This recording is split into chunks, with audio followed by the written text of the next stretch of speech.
Class 8 science chapter 2 सूक्ष्म जीव मित्र एवं शत्रु का ये सेकंड पार्ट है। इससे पहले हमने इसका फर्स्ट पार्ट कर लिया था। सभी पार्ट्स का लिंक आपको इसी वीडियो की डिस्क्रिप्शन में और प्लेलिस्ट में मिल जाएगा। तो सेकंड पार्ट हम यहाँ से शुरू कर रहे हैं, सूक्ष्म जीव और हम। सूक्ष्म जीवों की हमारे जीवन में महत्वपूर्ण भूमिका है। इनमें से कुछ हमारे लिए लाभदायक हैं तथा कुछ अन्य हानिकारक तथा जीवों में रोग के कारक हैं। आइए हम विस्तार से इसका अध्ययन करें। जो सूक्ष्म जीव होते हैं हमारे लिए बहुत ही महत्वपूर्ण होते हैं और कुछ सूक्ष्म जीव लाभदायक हैं हमारे लिए और कुछ सूक्ष्म जीव हमारे लिए हानिकारक हैं। इनके कारण कई रोग हो जाते हैं। अब इसके बारे में हम डिटेल से पढ़ते हैं। सबसे पहले है भाई मित्रवत सूक्ष्म जीव। ठीक है, मित्रवत सूक्ष्म जीव यानी कि जो सूक्ष्म जीव हमें फ़ायदा करते हैं, हमारे मित्र हैं, उनके बारे में पढ़ लेते हैं। सूक्ष्म जीव विभिन्न कार्यों में उपयोग किए जाते हैं। इनका उपयोग दही, ब्रेड व केक बनाने में किया जाता है। देखो कई तरह के काम हमारे सूक्ष्म जीवों के द्वारा होते हैं, जैसे कि दही बनना, ब्रेड और केक, ठीक है, बनाने में सूक्ष्म जीवों का उपयोग होता है। प्राचीन काल से ही सूक्ष्म जीवों का उपयोग अल्कोहल बनाने में किया जाता रहा है और अल्कोहल बनाने में भी किसका प्रयोग होता है भाई? उपयोग होता है, सूक्ष्म जीवों का उपयोग किया जाता है। पर्यावरण को स्वच्छ रखने के लिए भी इनका उपयोग किया जाता है। जो हमारा पर्यावरण है उसको स्वच्छ रखने के लिए, साफ़ सुथरा रखने के लिए भी क्या सूक्ष्म जीवों का उपयोग किया जाता है। उदाहरण के लिए कार्बनिक अवशिष्ट यानी कि जैसे सब्जियों के छिलके, जंतु अवशेष, कोई जंतु वगैरह जीव जंतु जैसे मर जाता है उसका अवशेष, विष्ठा यानी कि बीट जिसको आप बोलते हो, ठीक है, मल वगैरह, गोबर वगैरह, ये सभी क्या है? कार्बनिक अवशिष्ट हैं। ये क्या होता है? का अपघटन जीवाणुओं द्वारा किया जाता है। जो ये जितने भी कार्बनिक अवशिष्ट हैं इसका अपघटन जीवाणुओं के द्वारा किया जाता है तथा हानि रहित पदार्थ बनते हैं। अपघटन का मतलब है ये जो जीवाणु होते हैं इन चीज़ों को, जैसे सब्जियों के छिलके हैं, जंतु अवशेष हैं, इनको गला सड़ाकर दोबारा से मिट्टी में मिला देते हैं और इससे हानि रहित पदार्थ बनते हैं। जो गलने सड़ने से जो नया पदार्थ बनता है उसको ह्यूमस बोलते हैं और ये हानि रहित होता है। ठीक है, इससे कोई हानि नहीं होती। स्मरण कीजिए, जीवाणु का उपयोग औषधि उत्पादन एवं कृषि में मृदा की उर्वरता में वृद्धि करने में किया जाता है, जिससे नाइट्रोजन स्थिरीकरण होता है। और क्या है भी, जीवाणु का उपयोग कहाँ कहाँ होता है? औषधि उत्पादन में, दवाइयाँ बनाने में जीवाणु का उपयोग होता है और कृषि में, खेती बाड़ी में जो मृदा है यानी कि मिट्टी की उर्वरता, मिट्टी की उपजाऊ शक्ति बढ़ाने में भी इसका प्रयोग किया जाता है। क्योंकि ये क्या करते हैं भाई, जीवाणु क्या करते हैं? नाइट्रोजन का स्थिरीकरण करते हैं। ठीक है, मिट्टी में नाइट्रोजन की मात्रा को ये बढ़ाते हैं। आगे हमारे पास दही व ब्रेड का बनाना। ठीक है, दही और ब्रेड किससे? जीवाणु के द्वारा बनाए जाते हैं। आप कक्षा 7 में पढ़ चुके हैं कि जीवाणु दूध को दही में परिवर्तित कर देते हैं। आपने दूध लिया, ठीक है, उसमें थोड़ा सा हम दही डालते हैं, खट्टा डालते हैं, तो दूध किस में चेंज हो जाती है? दही में चेंज हो जाती है। इसका मतलब क्या है कि उसको, दूध को दही में किसने चेंज किया? जीवाणुओं ने चेंज किया। ठीक है, जीवाणु दूध को दही में बदल देते हैं, परिवर्तित कर देते हैं। हमने अपनी माँ को गर्म यानी कि गुनगुने दूध में थोड़ा सा दही मिलाते हुए देखा है, जिससे दही जम जाता है। हमें आश्चर्य हुआ, ऐसा क्यों?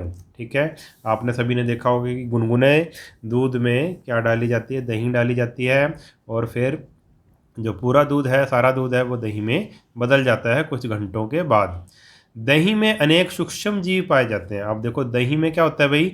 सूक्ष्म जीव पाए जाते हैं, जिनमें लैक्टोबैसिलस नामक जीवाणु प्रमुख है। ठीक है, दही में कौन सा जीवाणु पाया जाता है भाई?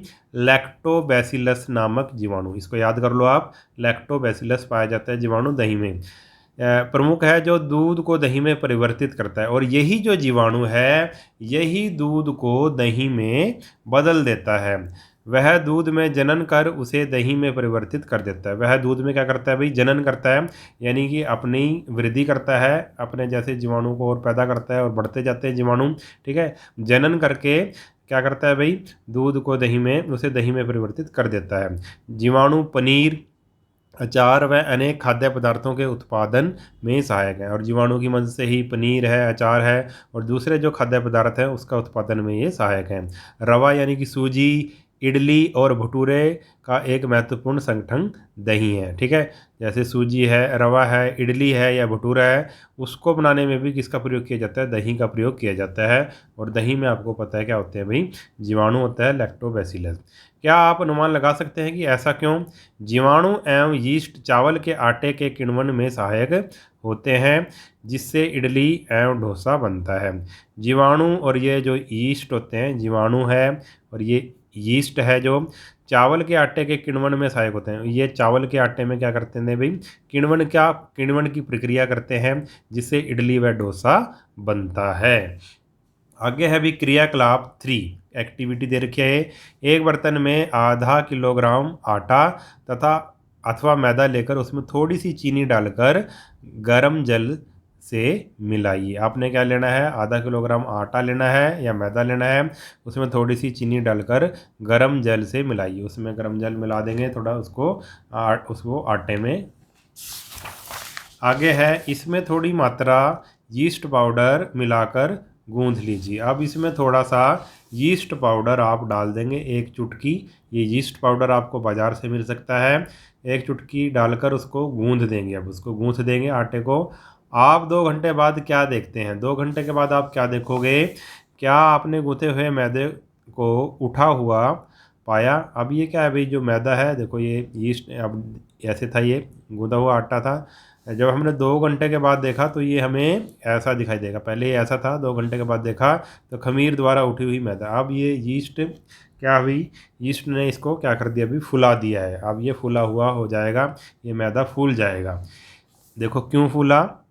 यीस्ट तीव्रता से जनन करके श्वसन के दौरान कार्बन डाइऑक्साइड उत्पादित करते हैं। जो यीस्ट होते हैं ये भी क्या है? सूक्ष्म जीव है। ठीक है, ये जनन करते हैं। ठीक है, और श्वसन के दौरान कार्बन डाइऑक्साइड उत्पादित करते हैं। जो यीस्ट हैं जनन करते हैं और कार्बन डाइऑक्साइड को बनाते हैं। गैस के बुलबुले खमीर वाले मैदे का आयतन बढ़ा देते हैं, और यही जो गैस है, यही जो इसको आटे को फुला देती है, इसके आयतन को बढ़ा देती है। यह बेकिंग उद्योग में यीस्ट के उपयोग का आधार है। इसमें ब्रेड, पेस्ट्री और केक बनाए जाते हैं। ठीक है, और इसी की मदद से, यीस्ट की मदद से ही जितनी भी बेकिंग जो उद्योग है, जैसे कि ब्रेड बनाना, पेस्ट्री और केक बनाना, इसी की मदद से ही बनाया जाता है। आगे है सूक्ष्म जीवों का वाणिज्यिक उपयोग। ठीक है, क्या उपयोग किया जाता है? बड़े स्तर पर अल्कोहल, शराब और एसिटिक एसिड उत्पादन में सूक्ष्म जीवों का उपयोग किया जाता है। ठीक है, तो शराब बनाने में, अल्कोहल बनाने में और एसिटिक एसिड बनाने में सूक्ष्म जीवों का उपयोग किया जाता है। जौ, गेहूँ, चावल व फलों के रस में उपस्थित प्राकृतिक शर्करा में यीस्ट द्वारा अल्कोहल एवं शराब का उत्पादन किया जाता है। देखो जितना भी अनाज है, जैसे कि जौ है, गेहूँ है, चावल है या फलों का रस है, उसमें प्राकृतिक शर्करा पाई जाती है, शुगर पाई जाती है उसमें। शर्करा यानी कि आप कह सकते हैं मीठापन, जो शर्करा पाई जाती है, शुगर पाई जाती है। ठीक है, और ये जो यीस्ट होता है, इसी शर्करा को, इसी शक्कर को आप कह सकते हैं किसमें? अल्कोहल और शराब में बदल देता है। ठीक है, तो यीस्ट क्या है? एक सूक्ष्म जीव है। आगे है भी क्रियाकलाप 2.4। 500 मिलीलीटर का बीकर लेकर उसमें 3/4 भाग तक जल भरिए। उसमें 2-3 चम्मच चीनी घोलिए। इसमें आधा चम्मच यीस्ट पाउडर डालिए। ठीक है, आपने क्या लेना है? 500 मिलीलीटर यानी कि आधा किलो आपने क्या ले लेना है भाई? पानी ले लेना है, और उसमें आप 2-3 चम्मच चीनी के डाल दीजिए और आधा चम्मच यीस्ट पाउडर मिलाइए उसमें। इसे 4-5 घंटों के लिए उष्ण स्थान पर ढक कर रखिए। अब ये जो हमने बनाया है ना, इसको 4-5 घंटे के लिए किसी गर्म जगह पर, उष्ण का मतलब किसी गर्म जगह पर रख देंगे हम। अब विलयन को सूंघ कर देखिए। अब 4-5 घंटे के बाद जब आप इसको सूंघ कर देखोगे तो क्या होगा? आपको कैसी गंध आएगी?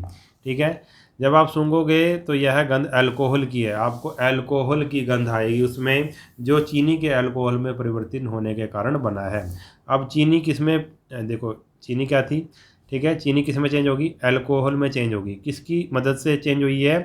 यीस्ट की मदद से वो चेंज हुई है। ठीक है, चीनी के अल्कोहल में परिवर्तन की यह प्रक्रिया किण्वन अथवा फर्मेंटेशन कहलाती है। ठीक है, तो चीनी के अल्कोहल में परिवर्तन की प्रक्रिया किण्वन कहलाती है। ठीक है, आप ये याद कर लेंगे। किण्वन किसे कहते हैं? चीनी के अल्कोहल में परिवर्तन की प्रक्रिया को किण्वन कहते हैं। अब इसकी खोज किसने की थी? लुई पाश्चर ने किण्वन की खोज 1857 में की थी।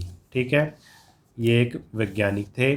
आगे देखते हैं भाई, सूक्ष्म जीवों के औषधीय उपयोग। सूक्ष्म जीवों के औषधीय उपयोग का मतलब है कि सूक्ष्म जीवों से कौन कौन सी दवाइयाँ बनती हैं। बहुत सारी दवाइयाँ बनती हैं।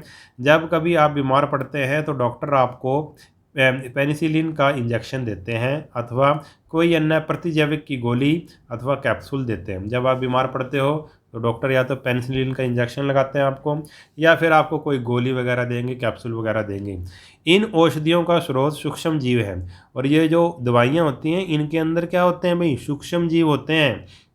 ये बीमारी पैदा करने वाले सूक्ष्म जीवों को नष्ट कर देती हैं अथवा उनकी वृद्धि को रोक देती हैं। ठीक है, इन दवाइयों के अंदर, इंजेक्शन के अंदर सूक्ष्म जीव होते हैं। और ये जो सूक्ष्म जीव होते हैं, जो बीमारी करने वाले जो होते हैं, बीमारी पैदा करने वाले सूक्ष्म जीव होते हैं, उनको ये नष्ट कर देते हैं या फिर उनकी वृद्धि को रोक देते हैं, और जिससे हम ठीक हो जाते हैं।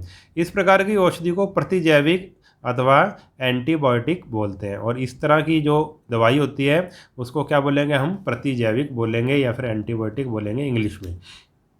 आजकल जीवाणु और कवक से अनेक प्रतिजैविक औषधियों का उत्पादन हो रहा है। ठीक है, जीवाणुओं से और कवक की हेल्प से, ये दोनों सूक्ष्म जीव हैं, कई तरह के प्रतिजैविक दवाइयों का उत्पादन हो रहा है। कुछ दवाइयों के नाम लिखे हुए हैं। स्ट्रेप्टोमाइसिन, टेट्रासाइक्लिन और एरिथ्रोमाइसिन सामान्य रूप से उपयोग की जाने वाली प्रतिजैविक हैं। ठीक है, ये दवाइयों के नाम हैं जिन्हें कवक व जीवाणु से उत्पादित किया जाता है, जिन्हें कवक और जीवाणु की मदद से बनाया जाता है। किसी विशिष्ट प्रकार के सूक्ष्म जीव का संवर्धन करके प्रतिजैविक का उत्पादन किया जाता है, जिन्हें अनेक रोगों की चिकित्सा में उपयोग में लाते हैं। अब कोई स्पेशल कोई होता है सूक्ष्म जीव जो किसी बीमारी से लड़ता है, जो दूसरे बीमारी के सूक्ष्म जीवों से लड़ता है, तो उसका संवर्धन किया जाता है और प्रतिजैविक यानी कि दवाई तैयार की जाती है, जिसका फिर प्रयोग अनेक रोगों की चिकित्सा में, इलाज में किया जाता है। अब ये वैज्ञानिक हैं, इनके बारे में पढ़ लेते हैं। सन 1929 में अलेक्जेंडर फ्लेमिंग जीवाणु रोगों से बचाव हेतु एक संवर्धन पर प्रयोग कर रहे थे। अब 1929 में अलेक्जेंडर फ्लेमिंग है, वो जीवाणु रोगों से बचाव के लिए एक प्रयोग कर रहे थे। अचानक उन्होंने संवर्धन तस्तरी पर हरे रंग की फफूंद के छोटे बीजाणु देखे। उन्होंने देखा कि भाई उनकी जो तस्तरी थी, जो प्लेट थी, उसमें क्या भाई हरे रंग के फफूंद के बीजाणु देखे उन्होंने पाया कि यह फफूंद, जो ये फफूंद था, जो ये कवक था, जीवाणु की वृद्धि को रोकते हैं। ये जो फफूंद है ये किससे लड़ रहा है? जीवाणुओं से लड़ रहा है और इनकी वृद्धि को रोक रहा है। यह तथ्य पाया कि बहुत सारे जीवाणु फफूंद द्वारा मारे गए। उन्होंने यह देखा कि बहुत सारे जो जीवाणु हैं वो इस फफूंद की मदद से मारे गए। ठीक है, इस प्रकार फफूंद से पेनिसिलिन बनाई गई। ठीक है, और इस फफूंद से फिर क्या बनाई गई? दवाई बनाई गई, पेनिसिलिन बनाई गई, जो कई रोगों को ठीक करती है।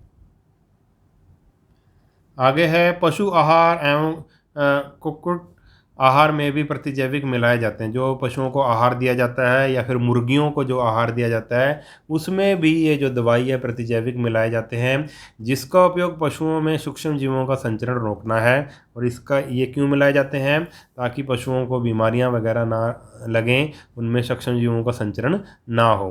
प्रतिजैविक का उपयोग कुछ पौधों के रोग नियंत्रण के लिए भी किया जाता है। और जो प्रतिजैविक हैं ये, इनका उपयोग कुछ पौधों के रोग, जो बीमारियां हो जाती हैं पौधों को, उनको रोकने के लिए भी किया जाता है। ध्यान रखना चाहिए कि डॉक्टर की सलाह पर ही प्रतिजैविक की दवाई लेनी चाहिए। हमेशा जब भी आप दवाई लेते हो, प्रतिजैविक एंटीबायोटिक लेते हो, तो हमेशा डॉक्टर की मतलब डॉक्टर की सलाह पर ही दवाई लेनी चाहिए तथा उस दवा का कोर्स भी पूरा करना चाहिए। और जो डॉक्टर ने दवाई दी है उसके कोर्स को पूरा करना चाहिए। यदि आप प्रतिजैविक उस समय लेंगे जब उसकी आवश्यकता नहीं है, तो अगली बार जब आप बीमार होंगे तो आपको प्रतिजैविक की आवश्यकता होगी, तो यह उतनी प्रभावी नहीं होगी। अगर हम बिना डॉक्टर की सलाह से दवाई ले लेते हैं, जब इसकी ज़रूरत हमें नहीं होती और हम प्रतिजैविक ले लेते हैं, तो वो हमारे लिए ठीक नहीं होता। अगली बार जब हम बीमार पड़ते हैं तो फिर वो दवाई उतनी असर नहीं करती। इसके अतिरिक्त अनावश्यक रूप से ली गई प्रतिजैविक शरीर में उपस्थित उपयोगी जीवाणु भी नष्ट कर देती है। हमारे शरीर में कई उपयोगी जीवाणु भी होते हैं जो हमारे लिए लाभदायक होते हैं। अगर हम बिना मतलब कारण के प्रतिजैविक ले लें तो फिर ये प्रतिजैविक जो होते हैं वो अच्छे जीवाणुओं को, उपयोगी जीवाणुओं को जो हमारे शरीर के अंदर हैं, उनको भी नष्ट कर देते हैं। सर्दी जुकाम एवं फ्लू में प्रतिजैविक प्रभावशाली नहीं है क्योंकि यह रोग विषाणु द्वारा होते हैं। अगर हम सर्दी जुकाम या फ्लू में प्रतिजैविक लेने की कोशिश करें तो इसका कोई भी फ़ायदा हमें नहीं होगा, क्योंकि जो ये सर्दी जुकाम और फ्लू है वो किसके द्वारा होता है, विषाणु द्वारा होता है, और विषाणुओं पर प्रतिजैविक का कोई प्रभाव नहीं पड़ता। नेक्स्ट टॉपिक है हमारा वैक्सीन यानी कि टीका। शिशु एवं बच्चों को टीका क्यों लगाया जाता है, ठीक है, आप पढ़ेंगे इसके बारे में। जब रोग कारक सूक्ष्म जीव हमारे शरीर में प्रवेश करते हैं तो उनसे लड़ने के लिए हमारा शरीर प्रतिरक्षी उत्पन्न करता है। देखो, जब कोई रोग बीमारी करने वाले सूक्ष्म जीव हमारे शरीर के अंदर चले जाते हैं तो हमारे शरीर के अंदर अपने आप ही ऐसे प्रतिरक्षी उत्पन्न होते हैं जो उन सूक्ष्म जीवों से लड़ते हैं, उनको नष्ट करते हैं। ठीक है, अपने आप ही हमारा शरीर पैदा करता है उन सूक्ष्म जीवों को, बीमारी वाले सूक्ष्म जीवों से लड़ने के लिए। शरीर को यह भी स्मरण रहता है कि वही सूक्ष्म जीव अगर हमारे शरीर में पुनः प्रवेश करता है तो उससे किस प्रकार लड़ा जाए, और शरीर हमारा ये भी याद रखता है कि अगली बारी भी जब वो बीमारी वाला सूक्ष्म जीव आएगा तो उससे किस प्रकार लड़ना है। अतः यदि मृत अथवा निष्क्रिय सूक्ष्म जीवों को स्वस्थ व्यक्ति के शरीर में प्रविष्ट कराया जाए तो शरीर की कोशिकाएं उसी के अनुसार लड़ने के प्रतिरक्षी उत्पन्न करके रोग कारक को नष्ट कर देती हैं। ठीक है, अब क्या है भाई, क्या किया जाता है भाई, मरे हुए यानी कि मृत या फिर निष्क्रिय जो सक्रिय नहीं है सूक्ष्म जीव, उसको स्वस्थ व्यक्ति के शरीर में प्रविष्ट कराया जाता है, यानी कि इंजेक्शन के द्वारा उसको भेज दिया जाता है व्यक्ति के शरीर में। तो शरीर की कोशिकाएं उसी के अनुसार, तो हमारी जो शरीर की कोशिकाएं हैं वो उसी के अनुसार उनसे लड़ने के लिए प्रतिरक्षी उत्पन्न कर देती हैं। ठीक है, उनसे लड़ने के लिए सूक्ष्म जीव उत्पन्न कर देती हैं रोग का, और उसको रोग को, जो रोग कारक है उसको नष्ट कर देती हैं।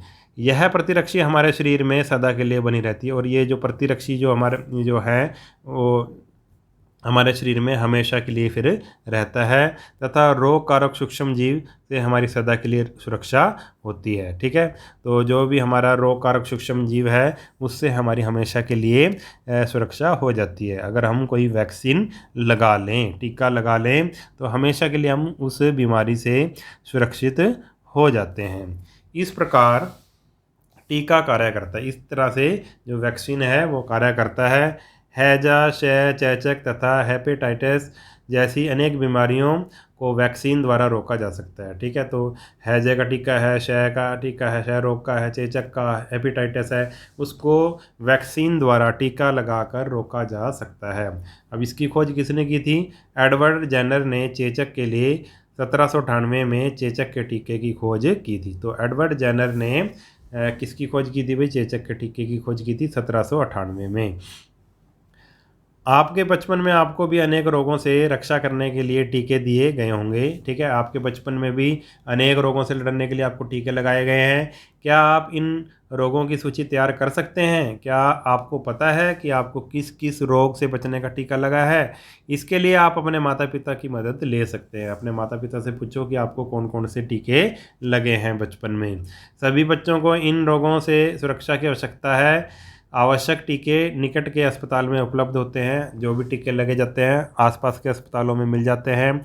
बच्चों को पोलियो से बचाने के लिए आपने टेलीविज़न एवं समाचार पत्रों में पोलियो के टीकाकरण के विज्ञापन, पल्स पोलियो देखे होंगे। ठीक है, और आपने देखा होगा कि पोलियो से बचाने के लिए, ठीक है, पोलियो अभियान चलाया जाता है। टेलीविज़न में आपने देखा होगा, समाचार पत्रों में, अखबारों में आपने देखा होगा। ठीक है, पोलियो के टीकाकरण की आपने ऐड देखी होगी। पोलियो ड्रॉप्स बच्चों को दिया जाने वाला वास्तव में एक टीका है। ठीक है, पोलियो ड्रॉप्स होती है, वैसे तो दवाई सी होती है, ठीक है, पिलाई जाती है, मगर ये वास्तव में क्या है? एक वैक्सीन है। ठीक है, जो पिलाई जाती है, टीका है वास्तव में ये एक। चेचक के विरुद्ध विश्वव्यापी अभियान चलाया गया के परिणामस्वरूप विश्व के अधिकांश भागों में चेचक का उन्मूलन हो गया। और चेचक एक बीमारी है, इसके लिए पूरी दुनिया में विश्वव्यापी अभियान चलाया गया चेचक की बीमारी से लड़ने के लिए। और ये इसका अब अधिकतर विश्व के अधिकांश भागों में चेचक का उन्मूलन हो गया, यानी कि ये चेचक की बीमारी ख़त्म हो गई है। ठीक है। आजकल सूक्ष्म जीवों से टीके का उत्पादन बड़े स्तर पर किया जाता है, और सूक्ष्म जीवों की मदद से टीके का उत्पादन बड़े पैमाने पर अब किया जाता है, जिसमें मनुष्य एवं अनेक जंतुओं को अनेक रोगों से बचाया जाता है। ठीक है। और इन टीकों की मदद से फिर मनुष्यों को और जंतुओं को बीमारियों से बचाया जाता है। आगे है हमारे पास मिट्टी की उर्वरता में वृद्धि। मिट्टी की उपजाऊपन में कैसे वृद्धि करते हैं सूक्ष्म जीव, उसके बारे में हम पढ़ेंगे। कुछ जीवाणु एवं नीले हरे शैवाल, कुछ जीवाणु और नीले हरे शैवाल वायुमंडलीय नाइट्रोजन का स्थिरीकरण कर सकते हैं। जो वायुमंडल में जो नाइट्रोजन होती है उसका वो स्थिरीकरण करते हैं। इस प्रकार मृदा में नाइट्रोजन का संवर्धन होता है तथा उसकी उर्वरता में वृद्धि होती है। इन्हें सामान्यतः जैविक नाइट्रोजन स्थिरीकारक कहते हैं। देखो, जो पौधे हैं, पौधों को नाइट्रोजन की आवश्यकता होती है, मगर वो सीधे वायुमंडल से नाइट्रोजन को नहीं ले सकते। ठीक है। और तो ये जो जीवाणु होते हैं और नीले हरे शैवाल होते हैं, ये नाइट्रोजन का स्थिरीकरण कर देते हैं, जिससे जो मिट्टी में यानी कि मृदा में नाइट्रोजन की क्या हो जाती है भाई, उसको मिट्टी को क्या मिल जाती है भाई, नाइट्रोजन मिल जाती है, तथा उसकी उर्वरता यानी कि उपजाऊ शक्ति उसकी मिट्टी की बढ़ जाती है। इन्हें सामान्यतः जैविक नाइट्रोजन स्थिरीकारक कहते हैं। ठीक है। इसलिए इनको क्या बोलते हैं भाई, जैविक नाइट्रोजन स्थिरीकारक। आगे है हमारा भाई पर्यावरण का शुद्धिकरण। जो ये सूक्ष्म जीव होते हैं, ये पर्यावरण का शुद्धिकरण भी करते हैं। अपने विद्यालय में माली को देखने के पश्चात पहेली और बूझो और दूसरे विद्यार्थियों ने घरों व बगीचों से पत्तियां एवं फल सब्जियां का कचरा एकत्र करके उसे निपटान के लिए बनाए एक गड्ढे में डाल दिया। ठीक है। तो बच्चों ने क्या किया भाई, जितनी भी पत्तियां थी, फल सब्जियों का कचरा था, सबको एक उन्होंने गड्ढे में डाल दिया। कुछ समय बाद उसका विघटन होने से यह खाद में परिवर्तन हो गया। ठीक है। जीवाणुओं ने उसका जो पत्तियां थी, गले सड़े जो फल सब्जियां थी का कचरा था, उसका क्या हुआ भाई, विघटन कर दिया, और वो चीज़ किस में बदल गई, खाद में बदल गई। ये जो फल सब्जियों का जो कचरा था, बगीचे की जो पत्तियां थी, वो किस में बदल गई, कुछ दिनों के बाद खाद में बदल गई। और इसको खाद में किसने बदला है, सूक्ष्म जीवों ने। पहेली और बुझे जानना चाहते हैं कि यह किस प्रकार हो सकता है। ठीक है। तो ये किस प्रकार हुआ, ये इसको किसने किया, सूक्ष्म जीवों ने इसको खाद में परिवर्तित कर दिया। अब क्रियाकलाप 2.5 देखते हैं। एक्टिविटी क्या है, 2 गमले लेकर प्रत्येक को मिट्टी से आधा भर दीजिए। हमने 2 गमले लेने हैं और दोनों को आधे आधी मिट्टी से हम भर देंगे। इन्हें ए तथा बी चिन्हित कीजिए। एक गमले पर आप ए लिख दो और एक पर बी लिख दो। ठीक है। यानी कि एक गमला ए है, दूसरा गमला बी है। ए गमले में पौधों का कचरा भर दीजिए। ए गमला जो है, पहले वाला गमला है जो, उसमें जो जितने भी पेड़ पौधों का जो कचरा है, पत्तियां वगैरह हैं, छिलके वगैरह हैं, वो भर दो। दूसरे गमले में पॉलीथीन की थैली, कांच की खाली बोतलें तथा प्लास्टिक के टूटे खिलौने इत्यादि भर दीजिए। ठीक है।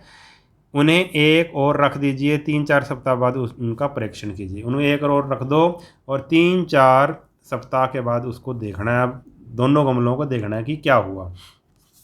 क्या आपको दोनों गमलों की वस्तुओं में कोई अंतर दिखाई देता है। आप देखो कि क्या अंतर दिखाई दे रहा है आपको कोई। यदि हाँ, तो क्या अंतर परिलक्षित होता है। यदि हाँ, तो आपको क्या अंतर दिखाई देता है। आप देखेंगे कि जो गमला ए था के पादप अवशिष्ट का अपघटन हो गया है। पादप अवशिष्ट यानी कि जो पेड़ पौधों के जो पत्तियां वगैरह थी, ठीक है, या छिलके वगैरह थे, उनका अपघटन हो गया है। यह कैसे हुआ, और यह हुआ कैसे, सूक्ष्म जीवों द्वारा पादप अवशिष्ट का अपघटन कर उसे खाद में बदल दिया गया। ठीक है। सूक्ष्म जीव ने किस पे प्रक्रिया की, जो ये जो पादप के यानी कि पेड़ पौधों के अपशिष्ट थे, उन पर क्रिया की और उनका अपघटन कर कर उनको खाद में बदल दिया। इस प्रक्रिया में बने पोषक पौधों द्वारा पुनः उपयोग उपयोग किए जाते हैं। और जो इस प्रक्रिया में जो बने हैं, खाद बनी है, उसको फिर जो पेड़ पौधे हैं दोबारा से उसका प्रयोग कर लेते हैं खाद के रूप में। क्या आपने ध्यान दिया कि गमला बी के पॉलीथीन की थैली, कांच की खाली बोतलें तथा खिलौनों के टूटे टुकड़ों में इस प्रकार का कोई परिवर्तन नहीं हुआ। और दूसरा, हमने गमला जो बी देखा है उस पर कुछ भी फर्क नहीं पड़ा। पॉलीथीन की थैली भी वैसी की वैसी थी, कांच की बोतलें और खिलौनों के जो प्लास्टिक के टुकड़े खिलौने थे जो, ठीक है, खिलौनों के टूटे हुए जो टुकड़े थे वो वैसे के वैसे ही हैं, इस पर कोई परिवर्तन नहीं हुआ। सूक्ष्म जीव उन पर क्रिया करके खाद में परिवर्तित नहीं कर सकते। यानी कि सूक्ष्म जीव उन पर क्या नहीं कर सकते भाई, क्रिया नहीं कर सकते ऐसी चीज़ों पे। सूक्ष्म जीव किस पे करेंगे? जो जैविक पदार्थ होंगे उन्हीं पर करेंगे, जैसे कि पेड़ पौधों से जो भी हमें मिलता है उस पर प्रक्रिया करेंगे, या फिर कोई जीव जंतु है उस पर ही सूक्ष्म जीव प्रक्रिया करते हैं, उसका ही अपघटन कर सकते हैं। ऐसी चीज़ों का वो अपघटन नहीं कर सकते, जैसे कि पॉलीथीन की थैली है, कांच की खाली बोतलें हैं, या प्लास्टिक के खिलौने वगैरह, उस पर नहीं कर सकते वो।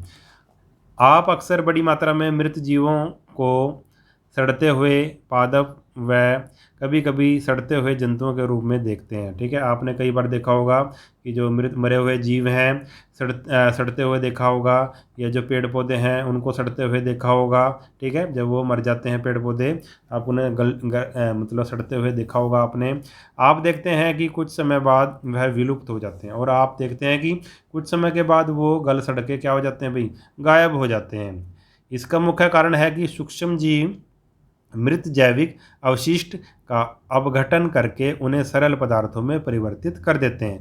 इसका कारण क्या है, वो क्यों गायब हो जाते हैं कि जो सूक्ष्म जीव होते हैं वो जो मरे हुए जो जैविक अवशिष्ट हैं उनका अपघटन करके उन्हें सरल पदार्थों में परिवर्तित कर देते हैं। वो दोबारा से फिर वो मिट्टी में मिल जाते हैं। यह पदार्थ अन्य पौधों व जंतुओं द्वारा पुनः उपयोग कर लिए जाते हैं, और ये जो पदार्थ बनता है, खाद वगैरह या दूसरी चीज़ बनती है जो, उसको फिर दोबारा से जो पौधे होते हैं उसको ले लेते हैं, या जंतुओं के द्वारा उनका उपयोग कर लिया जाता है। इस प्रकार हानिकारक एवं दुर्गंध युक्त पदार्थों का निम्नीकरण करने के लिए हम सूक्ष्म जीवों का उपयोग करके पर्यावरण का शुद्धिकरण कर सकते हैं। इसलिए जो सूक्ष्म जीव हैं वो जो भी ये हानिकारक जो चीज़ें हैं, ये जो बदबू से भरी हुई जो चीज़ें हैं, दुर्गंध युक्त जो पदार्थ हैं, उनका निम्नीकरण कर देते हैं। ठीक है, और इससे क्या होता है भाई, पर्यावरण का शुद्धिकरण होता है। ठीक है, पर्यावरण इससे शुद्ध होता है। तो ये हमने पढ़े कुछ सूक्ष्म जीवों के लाभ, कि हमें सूक्ष्म जीवों से क्या क्या लाभ होते हैं। ठीक है, नेक्स्ट वीडियो में हम इसकी हानियाँ करेंगे कि सूक्ष्म जीवों हमारे लिए किस प्रकार हानिकारक हैं। ठीक है, तो इस वीडियो में इतना ही, नेक्स्ट वीडियो में मिलेंगे, तब तक के लिए नमस्कार।